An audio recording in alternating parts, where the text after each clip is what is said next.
درس في إثبات الوحدانية والقدرة الكاملة لله تعالى سبحانه سورة الشورى تفسير ابن كثير.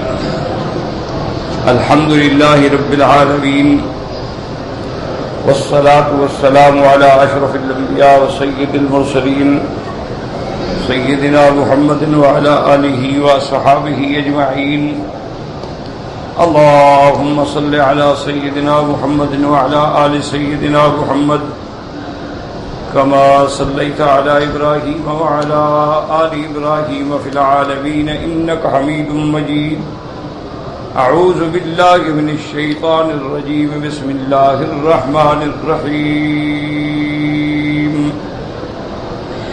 ومن آياته خلق السماوات والأرض وما بث فيهما من دابة وهو على جميعهم إذا يشاء قدير. وما أصابكم من مصيبة فبما كسبت أيديكم ويعفو عن كثير. وما أنتم بمعجزين في الأرض وما لكم من دون الله من ولي ولا نصير. اللہ تبارک و تعالی نے کلام مقدس کی ان آیات میں اپنے قدرت کاملہ پر دلائل اور نشانیاں اور آیات ذکر فرمائی ہیں کہ من آیات ہی ان نشانیوں میں سے ایک نشانی یہ ہے کہ اللہ نے آسمانوں اور زمینوں کو پیدا کیا اور اس میں ہر جاندار کو بکھیر دیا. اسی لیے میں نے عرض کیا تھا کہ اس سے مراد یہ ہوتا ہے کہ دابتن یعنی ہر ذی روح، تو فرشتے بھی ذی روح ہیں، لہذا آسمانوں کی مخلوق جو ہے وہ فرشتے ہیں، اور زمینوں میں انسان ہیں، جن ہیں، مخلوقات ہیں، لا تعد ولا تحصى. اور بعض علماء نے یہ فرمایا تھا کہ ذکر تو دونوں کا ہے، سماوات اور ارض کا، لیکن دابہ اگر حیوان لے تو وہ مراد زمین ہے.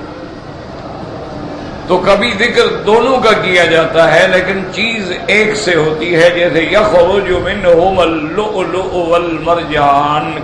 تو ذکر تو دونوں دریاؤں کا ہے، میٹھا بھی اور کڑوا بھی، لیکن موتی تو ایک دریا سے نکلتے ہیں. اور بعض علماء نے وہی جواب دیا تھا جو میں نے پہلے عرض کیا کہ مراد ہے ذی روح، تو فرشتے بھی ذی روح ہیں، ان پر بھی حیات ہے، ان پر بھی موت ہے. اور ایک تیسرا جواب بھی بعض مفسرین نے دیا ہے، وہ یہ فرماتے ہیں کہ آسمان جو ہیں وہ تو 7 آسمان ہیں اور اسی طرح 7 زمینیں ہیں. اس میں تو کوئی شبہ نہیں، یہ اللہ کے قرآن کی ایک نص اور واضح ہے کہ 7 سماوات طباقا، کہ اللہ نے 7 آسمان بنائے ہیں جو ایک دوسرے کے اوپر ہیں. وَمِنَ الْأَرْضِ مِثْلَهُنَّ، اور زمینیں بھی اتنی یعنی 7. تو اس میں تو کوئی اختلاف ہے ہی نہیں. اسی لیے ایک قول آتا ہے سیدنا ابن عباس رضی اللہ تعالی عنہما کا، وہ فرماتے ہیں کہ اللہ تبارک و تعالی کے گھر جو ہیں وہ 15 ہیں، یعنی ہر آسمان میں اور جتنے گھر ہیں اسی حیال الکعبہ، اسی کعبے کے اوپر ہیں. وہ فرماتے ہیں گویا 15 اللہ کے گھر ہیں، ہر آسمان پہ ایک کعبہ ہے، اور بیت المعمور جو ہے وہ 7ویں آسمان پہ، جو لیلۃ المعراج نے سرکار دو عالم صلی اللہ علیہ وسلم نے اپنی آنکھوں سے دیکھا کہ وہ گھر ہے، اور ایک بڑے خوبصورت بزرگ ہیں جو اس سے پشت لگا کے بیٹھے. حتیٰ کہ حضور نے اپنے صحابہ کو بھی فرمایا کہ وہ بزرگ جو تھے ان کی یوں سمجھ لو کہ شکل میرے ساتھ ملتی تھی. اور سفید داڑھی مبارک تھی اور سینے تک داڑھی تھی اور جمال کمال اور بڑی روب، اور کہا اس بیت کے ساتھ، گھر کے ساتھ پشت لگا کے بیٹھے ہیں۔ تو حضرت جبریل علیہ السلام سے میں نے پوچھا کہ یہ کون سا گھر ہے اور یہ کون ہے؟ انہوں نے کہا یہ بیت المعمور ہے، یہ کعبہ ہے آسمانوں میں۔ جیسے اللہ نے زمین میں کعبہ بنایا ہے، آسمانوں میں کعبہ ہے، اور اللہ کے 70,000 فرشتہ روزانہ اس گھر کا طواف کرتا ہے، اور جو 70,000 طواف کر لیتا ہے اس کو دوبارہ قیامت تک موقع ہی نہیں ملے گا۔ بس ایک طواف کے بعد پھر نمبر آئے تو طواف کرے۔ تو میں نے کہا من ھذا الرجل، یہ کون آدمی ہے جو کعبے سے پشت لگا کے بیٹھی ہیں؟ تو حضرت جبریل علیہ السلام نے عرض کیا کہ آقا یہ آپ کے ابا ابراہیم ہیں، آپ چلیں ان کو سلام کریں۔ حضور صلی اللہ علیہ وسلم فرماتے ہیں کہ میں آگے آیا اور میں نے سیدنا ابراہیم علیہ السلام کو سلام کیا، انہوں نے بھی مجھے جواب دیا کہ مرحبا بالنبی الصالح والابن الصالح، میں ایک نبی اور اپنے بیٹے صالح بیٹے کو مرحبا کہتا ہوں۔ تو آسمانوں میں بھی کعبہ ہے، اس میں تو کوئی یعنی شبہ نہیں، لیکن ایک قول ہے کہ ہر آسمان میں کعبہ ہے، اور ہر کعبہ جو ہے حیال الکعبۃ، اسی کعبے کے اوپر ہے۔ اور اسی طرح حضرت ابن عباس فرماتے ہیں ہر زمین میں کعبہ ہے، تو 7 اور 7 14 اور یہ کعبہ جو ہے 15۔ اس لیے وہ فرماتے تھے ان للہ 15 بیتن، اللہ تبارک و تعالی نے 15 گھر بنائے ہیں، 7 آسمانوں میں ہیں، 7 زمینوں میں ہیں اور ایک دنیا میں ہے، اور وہ سارے گھر جو ہیں اسی حیال الکعبہ پر ہیں۔ اور اس سے یہ ثابت ہوتا ہے کہ ہر آسمان میں بھی مخلوق ہے اور ہر زمین میں بھی مخلوق ہے۔ بات کو سمجھے اچھی طرح۔ اور بعض علماء فرماتے ہیں کہ بھئی آسمانوں کا وجود تو برحق ہے، ان کا انکار کرنا کفر ہے، کیونکہ قرآن سے ثابت ہے کہ 7 آسمان ہیں۔ کیونکہ بہت سارے منکرین جو ہے وہ آسمانوں کا انکار کرتے ہیں، وہ کہتے ہیں یہ جو ہمیں نظر آتا ہے خلا ہے، یہ ایک نیلگوں فضا نظر آتی ہے، آسمان وغیرہ کوئی نہیں۔ وہ آسمانوں کا انکار کرتے ہیں، لیکن حقیقت یہ ہے کہ آسمان ہے، چونکہ اللہ کا قرآن کہتا ہے کہ آسمان ہے۔ اور اسی طرح 7 آسمانوں کے بعد جو ہے کرسی ہے، اور کرسی کے بعد جو ہے میرے اللہ کا عرش عظیم ہے۔ اور اسی طرح یاد رکھیں کہ ان تحت العرش بحرن، پھر اللہ کے اس عرش کے نیچے بھی ایک دریا ہے، اور اسی دریا کے بارے میں قرآن کہتا ہے وَنَزَّلْنَا مِنَ السَّمَاءِ مَاءً مُبَارَكًا، ہم آسمانوں سے برکت والا پانی اتارتے ہیں۔ اور ایک جگہ فرماتی ہیں کہ جب حضرت نوح علیہ السلام کی قوم پہ عذاب آیا ففتحنا ابواب السماء بماء منہمر، ہم نے اللہ نے حکم دیا کہ آسمان کے دروازے کھولو اور اس دریا کا پانی جانے دو نیچے، اور زمینوں کو حکم دیا وَفَجَّرْنَا الْأَرْضَ عُيُونًا، اللہ نے حکم دیا تم اپنا پانی نکالو۔ اب آسمان کا پانی اور زمین کا پانی جو تھا وہ مل گیا، وَالْتَقَى الْمَاءُ عَلَىٰ أَمْرٍ قَدْ قُدِرَ، وہ پانی ملنے کے بعد ایک ہو گیا، اور جب وہ اللہ کا فیصلہ آ گیا إِنَّا لَمَّا طَغَى الْمَاءُ وَحَمَلْنَاكُمْ فِي الْجَارِيَةِ، اللہ فرماتے ہیں پھر جب پانی نے پوری طغیانی سرکشی اختیار کی، ہم نے نوح علیہ السلام تمہیں اور تم پر ایمان لانے والوں کو کشتی میں سوار کر کے بچا لیا۔ وَآیَةٌ لَّهُمْ، انا حملنا ذریتهم فی الفلک المشحون.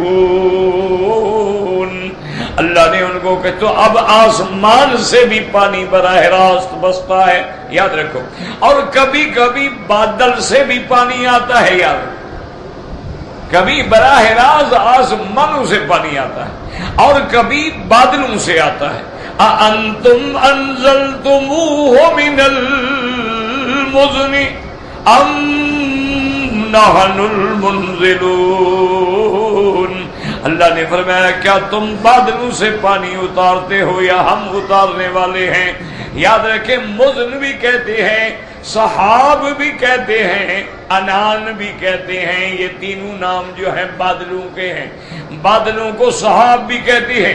هو الذی یرسل الریاح بشرا بین یدی رحمتہ حتی اذا اقلت سحابا ثقالا سقناه الى بلد میت فَأَحْيَيْنَا بِهِ الْأَرْضَ بَعْدَ مَوْتِهَا. اللہ فرماتے ہیں ہم بارشیں ہوائیں بھیجتے ہیں اور وہ ہوائیں میری رحمت کی خبر دیتی ہیں، اور جب بادل پانی سے بھر جاتے ہیں، بوجھل ہو جاتے ہیں، ہم حکم دیتے ہیں کہ ان کو چلا کے فلاں جگہ پہ لے جاؤ، اور وہاں پھر ہم اس کو برسنے کا حکم دیتے ہیں اور اس سے مردہ زمینوں کو ہم زندہ کرتے ہیں. تو یاد رکھو اس میں کوئی اختلاف نہیں، کبھی بارش بادلوں سے ہوتی ہے اور کبھی براہ راست آسمانوں سے پانی نازل ہوتا ہے، چونکہ آسمانوں پہ بھی دریا ہے. اور یاد رکھو یہ دنیا میں جو سمندر ہے، ان تحت البحر نارا وتحت النار بحرا. ایک روایت میں یہ آتا ہے یہ سمندر ہیں، ان کے نیچے جہنم کی آگ ہے اور پھر اس کے نیچے بھی ایک دریا ہے. اس لیے بعض صحابہ اس سے وضو نہیں کرتے تھے، وہ کہتے تھے حضور نے فرمایا ہے کہ یہ آگ ہے تو پھر ہم آگ سے کیسے وضو کریں. اسی لیے حضور پاک کی حدیث مبارک ہے کہ لا یرکب الا حاج او معتمر او غاز، کہ سمندر کا سفر نہ کیا کرو مگر مجبوری ہو، حج کے لیے کرنا ہے، عمرے کے لیے کرنا ہے، جہاد کے لیے کرنا ہے، یا اسی طرح تجارت کی مجبوری ہے. ورنہ سمندر جو ہے یہ گویا ایک اللہ کے عذاب کا نمونہ ہے. اسی لیے قرآن کہتا ہے یوم تمور السماء مورا وتصیر الجبال سیرا. اور اس سے اللہ تبارک و تعالیٰ پہلے فرماتے ہیں جب قسم کھائی اللہ نے والطور وکتاب مسطور وکتاب مسطور فی رق منشور والسطف المرفوع والبحر مسجور. اللہ فرماتے ہیں مجھے طور کی قسم ہے، اس پہاڑ کی قسم ہے جس پہ اللہ نے موسیٰ علیہ السلام سے کلام فرمایا. فرمایا والطور. یاد رکھو یہ طور جو ہے یہ بھی جنت کے پہاڑوں میں سے ایک پہاڑ ہے. اصل میں یہ دو پہاڑ ہیں، طور سینا اور طور زیتون، اور یہ دونوں کا اصل جو ہے وہ جنت سے ہے. اور یہ طور ہی پہاڑ ہے جس پہ اللہ تبارک و تعالیٰ نے موسیٰ علیہ السلام کو بلایا اور موسیٰ علیہ السلام نے چلا کاٹا، 40 راتیں بیٹھے. فَتَمَّ مِيقَاتُ رَبِّهِ 40 لَيْلَةً. اللہ نے پہلے حکم دیا تھا 30 دنوں کا، پھر اللہ نے حکم دیا 10 دنوں کا، تو 40 پورے ہو گئے. حضرت موسیٰ علیہ السلام نے 40 دن گزارے ہیں. اسی سے بعض علماء اور بعض بزرگ جو ہیں وہ 40 دن کی عبادت کو اہمیت دیتے ہیں. وہ کہتے ہیں کوئی حکمت تو ہے، اللہ نے موسیٰ علیہ السلام کو 50 دن نہیں بٹھایا، اللہ نے 30 دن نہیں بٹھایا، 40 دن بٹھایا. اور اللہ نے ہر پیغمبر پہ 40 سال کے بعد نبوت نازل کی ہے، اور اللہ کے نبی نے فرمایا ہے جو 40 حدیثیں یاد کر لے وہ قیامت میں علماء میں سے لکھا جائے گا۔ اور اسی طرح ایک حدیث میں ہے کہ جس بندے نے 40 نمازیں مدینے پاک کی مسجد میں پڑھی اور اس کی کوئی جماعت فوت نہ ہو، باقاعدہ جماعت سے پابندی سے 40 نمازیں پڑھے، اللہ اس کو جہنم اور اللہ اس کو نفاق کی بیماری سے آزاد کر دیتے ہیں۔ تو وہ کہتے ہیں کہ 40 میں کوئی حکمت ہے، اسی لیے وہ بزرگ کہتے ہیں بھی 40 دن لگاؤ، 40 دن لگاؤ، وہ اسی حکمتوں کو سامنے رکھتے ہیں۔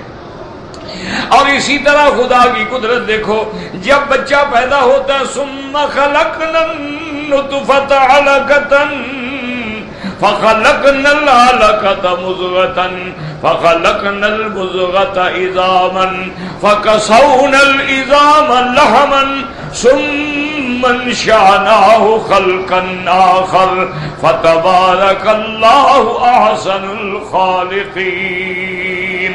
پہلے بچہ جب ہوتا ہے تو نطفہ ہوتا ہے، نطفہ قرار پکڑتا ہے، اللہ اس کو والدہ کی رحم کے اندر محفوظ کر دیتے ہیں، پھر نطفہ بن گیا، پھر علقہ بن گیا، پھر مضغہ بن گیا، ان کے درمیان جو ہے 40 دن کا فرق ہے۔ تو اس لیے علماء کہتے ہیں کہ 40 دن میں تبدیلی آتی ہے، نطفے کے بعد علقہ بن جاتا ہے، علقہ کے بعد مضغہ بن جاتا ہے، پھر اس پہ گوشت چڑھایا جاتا ہے، پھر اس میں روح پھونکی جاتی ہے۔ وہ کہتے ہیں جب بندہ 40 دن محنت کرے گا اللہ کے دین کے لیے تو اس میں بھی تبدیلی آئے گی۔ تو یاد رکھیں اللہ نے قسم کھائی والطور، مجھے اس پہاڑ کی قسم ہے۔ دنیا میں پہاڑ بھی شان والے ہیں جن میں طور ہے، طور سینا، طور زیتا، جبل احد ہے، جبل ثور ہے، اور اسی طرح اول جبل وضع علی الارض جبل ابی قبیس، سب سے پہلے زمین پہ جو پہاڑ رکھا گیا وہ یہ مکے کا پہاڑ ابی قبیس ہے، اور سب سے شان والا پہاڑ جبل نور ہے جس میں غار حرا ہے، جس میں اللہ نے نور قرآن والا اتارا ہے، اور اس کے بعد غار ثور ہے جہاں 3 راتیں میرے مدنی پاک نے ہجرت کی راتیں گزاری ہیں، اور اسی طرح مدینے کا پہاڑ جبل احد ہے، یہ ایسے شان والا پہاڑ ہے۔ حضور پاک جب سفر سے آتے جبل احد پہ نظر پڑتی، اپنی پاؤں مبارک سے اپنی اونٹنی کو ایڑ لگاتے کہتے ہل ہل کسوا، اے میری اونٹنی کسوا تیز چل، ھذا جبل یحبنا ونحبہ، یہ پہاڑ ہے جو ہم سے محبت کرتا ہے اور ہم اس سے محبت کرتے ہیں۔ اب دیکھیں یعنی حضور کی محبت پہاڑوں کے اندر بھی اللہ نے ڈال دی، حضور کی محبت اللہ نے لکڑی میں بھی ڈال دی۔ اسی طرح میرے آقا فرماتے ہیں اسی مکہ مکرمہ میں ایک پتھر تھا، آج تک اسی گلی کو زقاق الحجر کہتے ہیں، پتھر والی گلی۔ یہ جب آپ جاتے ہیں مروہ سے آگے نکلے شیب عامر کی طرف تو یہاں گلی آتی ہے زقاق الحجر۔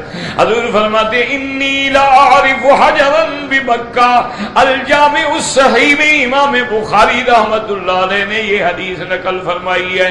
وہ فرماتے ہیں کہ آقا نے فرمایا انی لا اعرف حجرا بمکہ، مکے کے اندر اس پتھر کو میں پہچانتا ہوں، یصلب علی قبل ان بعثت، ابھی اللہ نے مجھے نبوت بھی نہیں دی، اللہ نے مجھ پہ وحی بھی نہیں اتاری، لیکن جب میں اس پتھر کے قریب گزرتا تو مجھ پہ وہ سلام کہتا تھا۔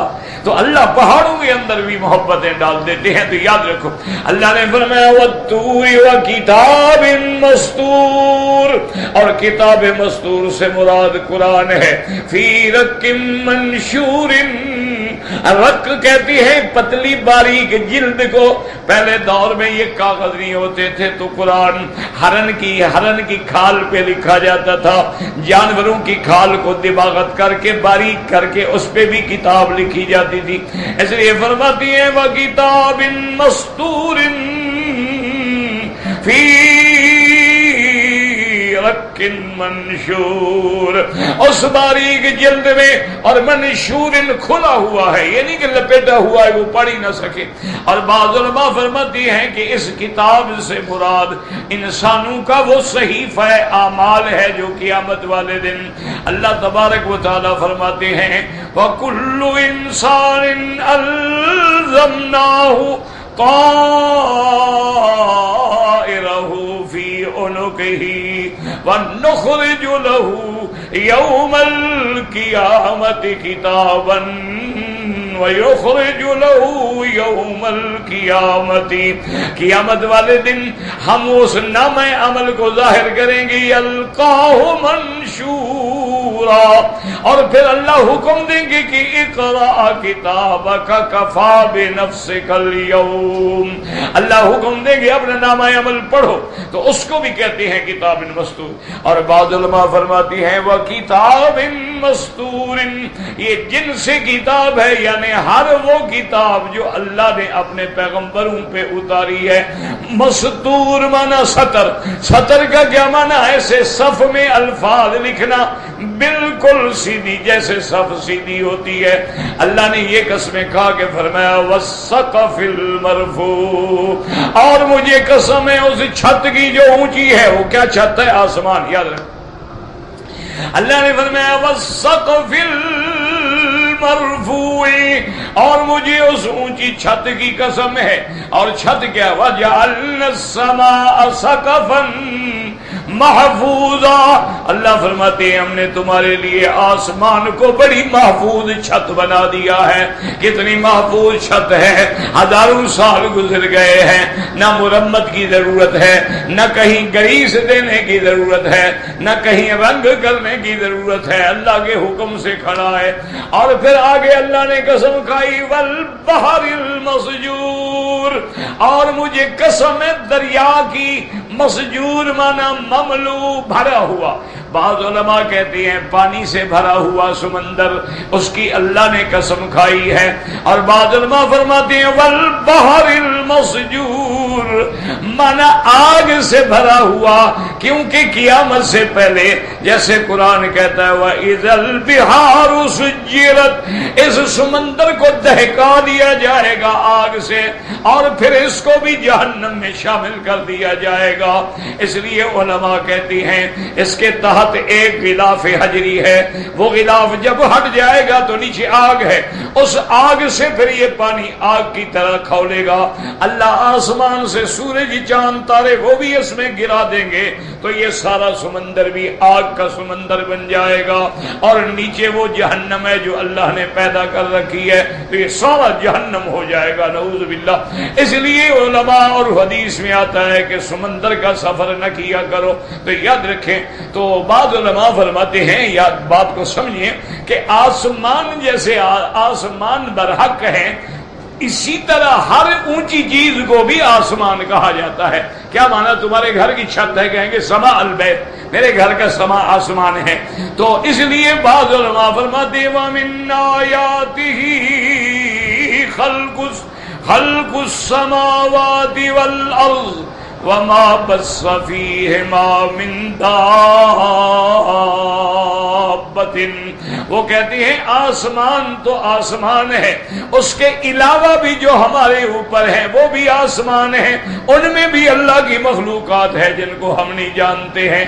آج دیکھیں کیسے کیسے انکشاف ہو رہے ہیں، مشتری پہ پہنچ رہے ہیں، زہرہ پہ کمندیں ڈال رہے ہیں، چاند پہ کمندیں ڈال رہے ہیں، تو مانا کہ اتنے بڑے بڑے عظیم کرے اللہ تبارک و تعالیٰ کے موجود ہیں، اور ابھی تک بعض ستارے، بعض کواکب بھی موجود ہیں جن کی روشنی بھی ابھی زمین تک نہیں پہنچی، ایسے کواکب بھی موجود۔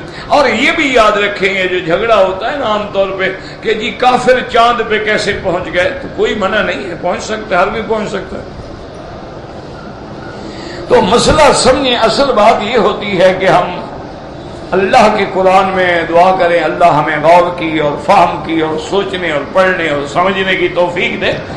بات یاد رکھیں کہ آسمانوں میں کوئی کافر نہیں جا سکتا اور کوئی بغیر اذن کے نہیں جا سکتا۔ اللہ نے قرآن میں فرما دیا لا تفتح لهم ابواب السماء، کسی کے لیے آسمانوں کے دروازے نہیں کھولے جائیں گے، ولا يدخلون الجنت، اور نہ کافر جنت میں داخل ہوں گے، حتی یلج الجمل فی سم الخیاط، جیسے اونٹ سوئی کے ناکے سے نہیں گزر سکتا محال ہے، ایسے کافر جنت میں بھی نہیں جائیں گے اور آسمانوں کے اندر بھی نہیں داخل ہوں گے، چونکہ آسمانوں کے دروازے ہیں، یاد رکھو آسمانوں کے دروازے ہیں اور ہر دروازے پہ پہرا ہے۔ اس لیے میرے محبوب جب معراج پہ گئے، تشریف لے گئے، جبریل ساتھ ہے، حضور فرماتے ہیں ثم عرج بی الی السماء، بیت المقدس کے فارغ ہونے کے بعد پھر مجھے آسمانوں کی طرف لے جایا گیا، اور اس کے بعد جناب کہتے ہیں حضور پاک رحمت دو عالم صلی اللہ علیہ وسلم کہ وہاں صخرہ پہ سیڑھی رکھی گئی۔ اب تو سمجھنا آسان ہو گیا، پہلے بڑا مشکل ہوتا تھا کہ وہ کیسی سیڑھی تھی جس پہ چڑھ کے حضور آسمانوں پہ گئے۔ آج آپ نے سیڑھیاں دیکھی نا بندوں کی بنی ہوئی ہے، آپ کھڑے ہو جائیں سیڑھی خود بخود اوپر جا رہی ہے، تکلیف کرنے کی ضرورت ہی نہیں۔ تو بندے یہ بنا سکتے ہیں تو خدا کے آگے کیا مشکل ہے؟ ایسی سیڑھی بنا دے جو میرے مدنی کو اوپر لے جائے۔ حضور فرماتی ہیں جب ہم آسمان پہ آئیں تو حضرت جبریل نے ان سے کہا دروازہ کھولنے کے لیے، آپ نے دروازہ کھولنے کی درخواست کی تو فرشتوں نے پوچھا من کون ہو؟ اس نے کہا جبریل، میں جبریل ہوں۔ انہوں نے کہا من معکا، کیوں سوال کیا؟ یاد رکھو اللہ سے دعا کرو اللہ ہمیں قرآن و حدیث کی سمجھ دے اور پڑھنے کی توفیق دے، عمل کرنے کی بھی توفیق دے، اور حضور صلی اللہ علیہ وسلم کی محبت کا کروڑواں حصہ اپنی رحمت سے نصیب فرما دے۔ یاد رکھو کیوں پوچھا؟ اس لیے کہ جب جبریل اکیلا آتا جاتا ہے پھر تو پوچھنے کی ضرورت ہی نہیں، وہ اذن کی ضرورت نہیں، تو اللہ کے اذن سے اترے گا، اللہ کے اذن سے جائے گا، پھر اذن کی کیا ضرورت ہے؟ اب جو جبریل اذن مانگ رہا ہے تو سمجھ گئے کہ کوئی وجہ ہے کہ جبریل کیوں اذن مانگتا ہے۔ اور دوسرا مسئلہ بھی سمجھ رہے، جبرائیل سے پوچھتے ہیں فرشتے من کون؟ تو کیا معلوم کہ فرشتے بھی عالم الغیب ہیں؟ ان کو پتا ہوتا کون ہے پوچھتے؟ کمال ہے جناب، آسمانوں کے فرشتے غیب نہیں جانتے، زمین کے پیر جانتے ہیں۔ جی ہمارا پیر تو سب کچھ جانتا ہے۔ انا للہ و انا الیہ راجعون۔ اللہ معاف فرمائے، اللہ معاف، دعا کرو اللہ ہدایت دے۔ اب دیکھیں وہ پوچھ رہے ہیں من قال جبرائیل، میں جبرائیل، من معکا، کون تیرے ساتھ ہے؟ جبرائیل علیہ السلام کہیں گے محمد الرسول اللہ، میرے ساتھ حضرت محمد مصطفیٰ الرحمت عالم صلی اللہ علیہ وسلم ہے۔ اب تیسرا سوال گئے حل بعث الیہ، اس کے دو ترجمے ہیں، یاد رکھو کہ کیا آپ پر نبوت اور وحی اتر گئی، آپ نے نبوت کا اعلان کر دیا ہے، اور ایک معنی یہ ہے کہ نہیں، وہ اس کا معنی یہاں یہ ہے کہ اللہ کی طرف سے آپ کو بلاوا پہنچ گیا ہے، اللہ نے بلایا ہے آسمانوں پہ۔ تو جبریل علیہ السلام کہیں گے کہ ہاں اللہ نے بلایا، اب دروازہ کھلے گا۔ تو اللہ کے نبی کے لیے بھی دروازہ نہیں کھل سکتا جب تک اللہ اذن نہ دے، تو کسی کافر کے لیے کیسے کھل سکتا ہے؟ لیکن چاند جو ہے نا، یاد رکھو یہ آسمانوں میں نہیں ہے، یہی لوگوں کو غلط فہمی ہے کہ جی جب آسمانوں پہ ہے تو یہ تو چاند پہ پہنچ گئے اور چاند کی مٹی بھی لے آئے اور چاند پہ چہل قدمی بھی کی اور چاند سے فوٹو کھینچ کے بھی لے آئے، اور آج کل تو باقاعدہ وہاں پلاٹوں کی بکنگ بھی ہو رہی ہے جو خریدنا چاہے۔ تو وہ مغالطہ اس لیے ہے، لوگوں کو سمجھتے ہیں کہ چاند آسمان پہ نہیں ہے، چاند جو ہے یہ آسمان و زمین کے درمیان میں ہے۔ حضرت ابن عباس فرماتے ہیں قنادیل معلقۃ بین السماء والارض، حضرت ابن عباس فرماتے ہیں یہ دیکھو نا، یہ جیسے ایک کندی لٹکی ہوئی ہے، نہ چھت پہ ہے نہ زمین پہ ہے، دیکھو درمیان میں کھڑی۔ وہ فرماتے ہیں اسی طرح یہ قنادیل ہیں، اللہ نے ان کو آسمان و زمین کے درمیان میں لٹکا دیا ہے کواکب ہیں، کا چاند ہے، یہ مشتری ہے، زہرہ ہے، عطارد ہے، زحل ہے، سیارات ہیں، بروج ہیں، سب آسمان و زمین کے درمیان میں ہیں، آسمانوں پہ نہیں ہیں، تو اس لیے وہاں جانے کا تو کوئی سوال ہی پیدا، مسئلہ ہی نہیں، جا سکتا ہے۔ ہاں یہ الگ بات ہے کہ ہمارے مولوی جو میرے جیسے ہیں نا، عالم نہیں، میرے جیسے لوگ جو ہیں وہ مسئلہ اس وقت مانگتے ہیں جب بالکل ان کے سر پہ ڈنڈے کی طرح لگے نا، پھر مانتے، ورنہ مانتے۔ یہ ٹیلی فون جب نیا نیا آیا تھا نا، تو ایک مولوی صاحب تھے، اس کو جب کہیں کہ حضرت یہ نئی ایجاد ہے اور بڑی عجیب بات ہے، ایک بندہ مکے میں بیٹھا ہے، دوسرا مدینے میں بیٹھا ہے اور بات کر رہا ہے، وہ کہا نہیں میں نہیں بات کرتا، اس کے اندر کوئی شیطان ہے جو بولتا ہے۔ یہ کیسے بولتا ہے؟ لوہے کا ایک لکڑی کا ایسی بنی ہوئی چیز۔ اب بڑے تنگ ہے کہ بھئی یہ بزرگ بھی ہے اور عالم بھی ہے اور مقام بھی ہے، اب یہ کہتا ہے میں اسے بات کرنا بھی نہیں چاہتا۔ تو انہوں نے ایک ہیلا کیا، انہوں نے ایسا کیا کہ دوسری دفعہ جہاں ٹیلی فون کیا نا، وہاں ایک قاری کو بٹھا دیا کہ جب نمبر ملائیں گے نا تو ہم تمہیں کہیں گے السلام علیکم، تم قرآن شریف پڑھنا شروع کر دینا۔ پھر اس بزرگ کے بعد انہوں نے کہا حضرت سنیں تو صحیح نا کہ یہ کیا کہتا ہے، یہ جو جن ہے جو بلا ہے، سنیں تو صحیح۔ جب انہوں نے کان سے لگایا تو وہ قرآن پڑھ رہا تھا، انہوں نے کہا اچھا شیطان نے اسلام لے آیا، خلاص ٹھیک ہے، حلال ہو گیا۔ یعنی کہتے ہیں قصے ہیں، کہانیاں ہیں، اللہ عالم کی صداقت بھی ہے، یا کہانیاں بنائی گئی ہیں، اللہ عالم، اللہ کے پاس علم۔ تو معنی یہ ہے کہ ہم لوگ نہیں مانتے ہیں۔ ایمان سے کہیں کبھی کوئی مانتا تھا کہ لوہا اوپر اڑے گا؟ بھائی لوہا تو ثقیل چیز ہے، ثقیل چیز ہر چیز نیچے گرتی ہے۔ لیکن اب جب جناب تمہارے سامنے ہوائی جہاز بن گئے، جمبو بن گئے، اب تو جناب 800 کے جہاز بھی بن گئے، 800 آدمی بھی بیٹھے، سامان بھی بیٹھے اور لے کے اڑ جائیں،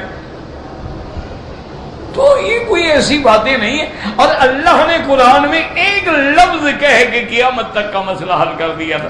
اللہ نے فرمایا والخیل والبغال والحمیر لترکبوها وزینا، میں نے تیرے لیے گھوڑے بنائے ہیں، خچر بنائے ہیں، گدھے بنائے ہیں تاکہ ان پہ سواری کرو، بار برداری کرو، تمہاری زینت کا ذریعہ ہے۔ اور فرمایا وَيَخْلُقُ مَا لَا تَعْلَمُونَ، اور ہم ایسی ایسی چیزیں پیدا کریں گے جن کو تم جانتے بھی نہیں ہو۔ تو قیامت تک چیزیں پیدا ہوتی رہیں گی، قیامت تک نئی نئی مخلوقات پیدا ہوتی رہیں گی، نئے نئے وسائل پیدا ہوتے رہیں گے، اس میں کیا ہے؟ تو اللہ کا قرآن تو ہمیں 1400 سال پہلے کہتا ہے، لیکن بدقسمتی یہ ہے کہ ہم نے قرآن طویل لکھنے کے لیے بنا لیا ہے، ہم نے قرآن قسم کھانے کے لیے بنا لیا ہے، ہم نے قرآن چومنے کے لیے بنا کے غلافوں میں بند کر کے اوپر رکھ دیا ہے کہ کھلے بھی نہ، پڑھے بھی نہ اور عمل بھی نہیں کرنا، بس دونوں جہاں کا بادشاہ ہے، اونچا رکھا ہے،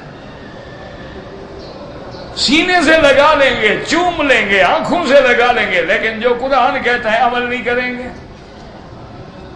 قرآن جب اٹھائے نا، دیکھو ماشاءاللہ کیسے چومتے، سبحان سبحان، یعنی داڑھی مڈائی ہوئی ہے نا، اس کا بھی قرآن کو گواہ بناتے ہیں کہ دیکھ لو بالکل شیو کیا ہوا، قیامت میں گواہی دینا کہ میں نے تمہیں بھی منہ میں لگا کے تمہیں گواہ بنایا تھا سنت کے خلاف کرنے کا۔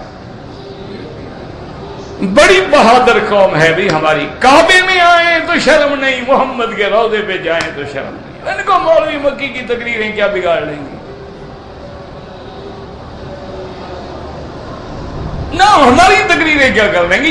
جب اللہ کے کعبے پہ آئے ہیں، کعبے کو چمٹے ہوئے ہیں، بوسے دے رہے ہیں، ملتزم پہ ہیں، غلاف کو لگے ہوئے ہیں، حتیم میں کھڑے ہوئے ہیں، حضور کے روضے پہ جا رہے ہیں، جنہوں ریاض الجنہ میں بیٹھے ہوئے ہیں، سرکار دو عالم کے معاہدہ پاک میں کھڑے ہو کے سلام پڑھے، لیکن سنت کا مخالف ہے، کلین شیو ہے، انگریزی شکل ہے، انگریزی لباس ہے، اور حضور کو تکلیف دینے کے لیے روضے پہ گیا۔ وہ ایک بہت بڑا ادیب تھا نا، اس کو ملنے کے لیے ایک پٹھان بیچارہ آیا، اس نے کتابیں پڑھی، اس نے کہا یار یہ تو کوئی بہت بڑا عالم ہے۔ اچھا بعض لوگ ہوتے ہیں ان کو لکھنا تو آتا ہے، وہ عالم شالم نہیں ہوتے، رائٹر اچھے ہوتے، وہ بیچارہ کہاں افغان اور کہاں ہندوستان، اور اس زمانے میں وہ ہوائی جہاز تھوڑے سے گزرے، وہ غریب پتہ نہیں چلتے چلتے دھکے کھاتا گاڑیوں پہ، بسوں پہ، ٹرکوں پہ، مدت کے بعد وہاں جا کے پہنچا، اس نے پوچھا کہ بھئی فلاں علامہ صاحب انہوں نے کہا جی ابھی گھر سے نکلے ہیں، سامنے ایک دکان ہے حجام کا، وہاں حجامت بنوانے کے لیے گئے ہیں۔ اس نے کہا تو آپ بیٹھ جائیں، وہ آج نے کہا یار میں بڑا سفر کر کے آیا ہوں، بس میں اس کی زیارت کے لیے تڑپ رہا ہوں، مجھے دکان بتا دو۔ جب دکان پہ آیا انہوں نے کہا وہ بیٹھا ہے، تو وہ گلے میں کپڑا ڈال کے شیو کرا رہا تھا۔ اس نے دیکھا اور اس نے کہا انا للہ و انا الیہ راجعون، یا اللہ مجھے بڑا افسوس ہے، اس کی زیارت کے لیے دھکے کھاتا رہا۔ غصے میں آگے کہا کہ ریش میں تراشی، اور نے کہا تم کتابیں لکھنے والوں، سیرت پہ کتابیں لکھتے ہو نبی پاک کی، اور تم داڑھی مڈا رہے ہو۔ اچھا وہ بھی شاعر آدمی تھا، اور نے کہا من ریش میں تراشم کسے دل را نمے تراشم، میں داڑھی مڈوا رہا ہوں، نہ کسی کا دل تو نہیں کاٹ رہا ہوں۔ اس نے کہا دل را محمد میں تراشی، اس نے کہا بدبخت تو محمد کا دل دکھا رہا۔ نے کہا داڑھی کس کی سنت ہے؟ نے کہا میرے باپ کی سنت ہے یا محمد مصطفیٰ کی سنت ہے؟ تو جب اس کو کوئی مٹا رہا ہے وہ تو محمد مدنی کو براہ راست تکلیف پہنچا رہا ہے۔ اس نے نہیں سے کہا ہاتھ روک دو۔ اس نے کہا کیا مطلب؟ اس نے کہا بس جو ہو گیا ہو گیا، آج کے بعد میں داڑھی نہیں مٹاؤں گا۔ مرتے دم تک ان کا ایک طرف چھوٹی تھی ایک طرف لمبی تھی، وہ تو مٹا داڑھی نا، وہ چھوٹی رہ گئی، جو نہیں مڈائی تھی وہ تھوڑی لمبی ہو گئی۔ انہوں نے کہا نہیں اب میں ٹھیک بھی نہیں کراتا، اگر داڑھی منڈانے سے رحمت دو عالم کو تکلیف ہو تو پھر میں کیسا بدبخت امتی ہوں کہ کلمہ نبی کا پڑھوں اور تکلیف بھی نبی کو پہنچاؤں۔ اور ویسے کہوں حضور کالی کملی والا محبوب میرا محبوب ہے، کیا محبوب کی شکل بناتے ہیں یا محبوب سے دشمنی کرتے ہیں؟ بس ایک تماشا ہے، ایک روٹین ہے چل رہی ہے، نہ دین ہے نہ قرآن ہے، نہ سمجھنے کی ضرورت ہے۔ کوئی آج بھی صفا مروا کے 14 چکر لگا رہے ہیں، کیوں؟ کہ ہر کتاب میں، ہر زبان میں حج کی کتابیں ہیں، عمرے کی کتابیں ہیں، 1 روپے بھی نہیں، میرے خیال میں 1 روپے مفت بھی مل جاتی ہوں گی، اگر 2 دفعہ پڑھ لو تو مجالے کو عمرے میں غلطی کرے۔ آج بھی اللہ کے کعبے میں عورتیں کھڑے ہوئے ویڈیو پہ فلمیں بنا رہی ہیں، کیوں؟ اندھی ان کو پتہ نہیں ہے کہ ظلم ہے، نبی نے لعنت بھیجی ہے فوٹو بنانے والے پر۔ کیا ضرورت ہے پھر کعبے میں آنے کی؟ آج بھی عورتیں پس کے اللہ کے کعبے کا طواف کریں، پیچھے غیر محرم لگا ہوا ہے، اس طواف کا کیا ثواب ہے بھائی؟ موقع ہے کر لو، نہیں ہے تو بس۔ حضور نے اپنی بیویوں سے کہا کہ باہر پھرو، مردوں سے باہر دور ہو کے طواف کرو، اور یہ اندر گھس جائیں گی، نماز بھی آگے پڑھیں گے۔ اور خامد ہو یا بھائی ساتھ، وہ بھی کہہ رہے کھڑی رہو، ایسے روکتے ہیں کہاں جاؤ گی؟ کھڑی رہو، کوئی بات نہیں، لاکھوں کی نماز خراب ہو جائے تم کھڑی رہو۔ انا للہ و انا الیہ راجعون۔ کس کس بات کو روئیں اور تنہما داغ شد۔ کسی شاعر نے کہا تھا نا کہ جب سارا بدن ہی زخم ہو جائے تو کہاں کہاں پھایا رکھیں اور کس کس کو پٹی باندھیں۔ تو اس لیے بعض علماء کہتے ہیں کہ ہر جگہ ہر چیز میں جو اللہ نے قرآن میں، ان میں بھی مخلوق ہو سکتی ہے جن کو ہم نہیں جانتے، اس لیے فرماتے ہیں وَمَا بَثَّ فِيهِمَا مِن دَابَّةٍ وَهُوَ عَلَى جَمْعِهِمْ اِذَا يَشَاءُ قَدِيرٌ، اور پھر ان کو اکٹھے کرنے پہ بھی قادر ہیں۔ اللہ تبارک و تعالی نے فرمایا یہ کافر کہتی ہیں کہ قیامت کیسے ہوگی، کیسے اٹھیں گے؟ فرمایا فَإِنَّمَا هِيَ زَجْرَةٌ وَاحِدَةٌ فَإِذَا هُمْ بِالسَّاهِرَةِ۔ یہ ظالم سمجھتے ہیں، ان کو پتہ نہیں کہ صرف ایک چیخ آئے گی، ایک سور پھونکا جائے گا اور سب قبروں سے کھڑے ہو کے میدان میں پڑے ہوں گے۔ اللہ نے فرمایا ہمارے لیے کیا مشکل ہے، ہم نے اس کو دوبارہ حکم دیں گے فنا ہو جاؤ، حکم دیں گے آباد ہو جاؤ، بس اتنی تو دیر ہے کہ انما امرہ اذا اراد شیئا ان یقول له کن فیکون۔ اور یاد رکھیں کہ باحیا عورتیں جو ہیں، ایک روایت میں بی بی عائشہ سے آتا ہے اور ایک روایت میں کسی دوسری بی بی کا نام آتا ہے، اس نے حضور پاک سے پوچھا، جب حضور نے فرمایا کہ قبروں سے جب ہم اٹھیں گے وفاتن